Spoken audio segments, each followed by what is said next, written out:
All right, listen up. Our next guest has spent the past several months reporting on one of the most significant stories of our lifetime, in my view, the Twitter files. He was selected by new Twitter CEO Elon Musk as one of the reporters to unravel the tangled web of collusion between the big tech giant and big government collaborators. Together, these entities work behind the scenes to censor conservative points of view and reinforce the dogma of democratic policies. That's not my opinion. That is now the fact. Here with us now is the very reporter that did all that, and this is not an easy job, Matt Taibbi. He's one of the few independent investigative journalists left in this country, the founder and editor and chief of the newly minted Substack Racket. Matt, last week we were going to do this, but you were called to go out and get another Twitter file release. What did you find? So in the early Trump years, there was an organization called Hamilton68 that was the source of probably hundreds of news stories over the course of a period of years that was allegedly tracking Russian bots. Their secret sauce was a list of 600 accounts they said were linked to Russian influence. Well, in the Twitter files, we found the list.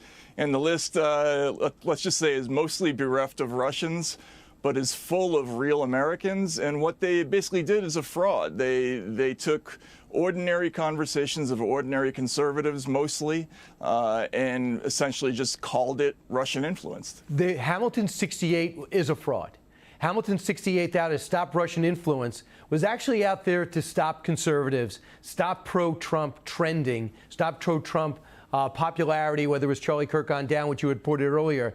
But this 68 had an interesting way of doing things. They would take a trend, credit it to a Russian bot, and diminish its quality. But it wasn't just Twitter users. Then other entities, New York Times, Mother Jones, would go and build off this. So next thing you know, this would be pervasive all over mainstream media. Can you unwind that?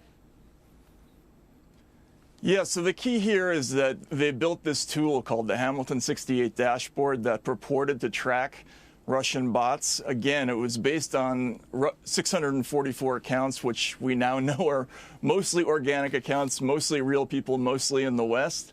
But they would say these accounts are now following, let's just say, the hashtag Fire McMaster, or hashtag Release the Memo, or hashtag I Stand with Laura, or hashtag Parkland Shooting. And then you would see a flood of news stories come out in the next day, maybe in the New York Times, maybe the Washington Post, maybe CNN, maybe MSNBC, that would say Russian bots are supporting this hashtag. In reality, there were no Russians, or there were very few Russians, let's put it that way. Most of these were actual real Americans who were just doing ordinary conversations on Twitter. So Mike Morell, let's look at those four again. Mike McFaul, an ambassador to Russia, certainly has credibility. Mike Morell used to brief Bush as well as Barack Obama, CIA guy. And then a Podesta, as left-wing as it gets, was supposed to be the chief of staff of Hillary Clinton, ran her campaign. And Clint Watts, an MSNBC contributor. So he could continue this false reporting as so-called experts in Russian bots on another news network. What is your reaction to this reality that this was taking place? And for those at home who wonder what kind of impact it had, what do you think? I think these stories about Russian bots influencing this or that politician had an enormous cultural and political impact over a course of years in America. And although conservatives were definitely targeted, and in fact, Twitter employees talked about that, how this was a site that would take ordinary conversations between conservatives and accuse them of being Russians. You can see that in my thread. But it also affected Democrats like Tulsi Gabbard and Bernie Sanders.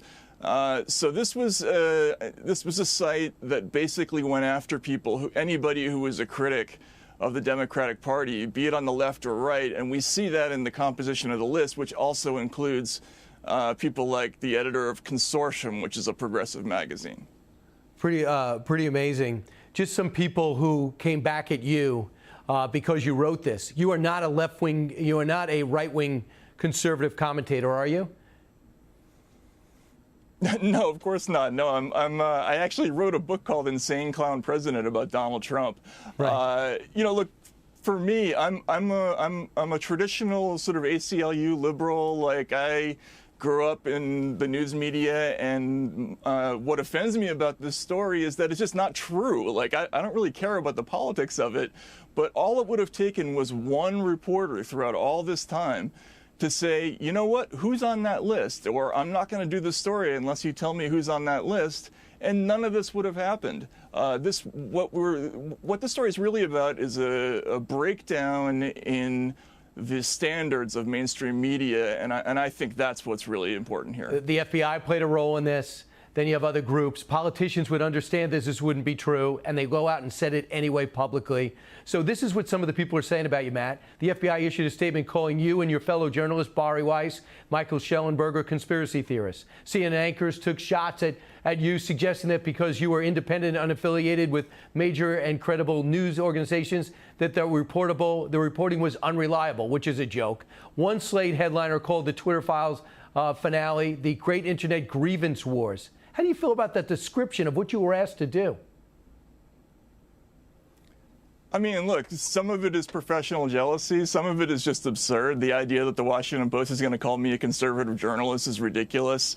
I worked in the mainstream media for a long time. I was at Rolling Stone for 15 years. I'm the winner of the National Magazine Award. I've had 4 New York Times bestsellers. I'm about as credentialed as a reporter can be in this business. The idea that this is some sort of off-the-wall conspiracy theory journalism is ridiculous, and they know it. It's just a way of non-responding to the content of these stories. Look, I could speak to you for another hour talking about the Hunter laptop and so many other things, but you've covered that to a degree. Matt, lastly, this started maybe in the right way. Europe was saying ISIS is infiltrated. They know they're looking to attack in Europe. The intelligence agencies wanted access to some of these social media platforms, but it morphed into a political push for political gain. Is that correct? Is that a correct conclusion? Yeah, and in fact, Twitter executives had read a paper about what had happened in Europe. They were obviously privy to what happened as well. But after bombings in Brussels and Paris, the EU pressured all of the internet platforms to basically let them get involved in the content moderation process.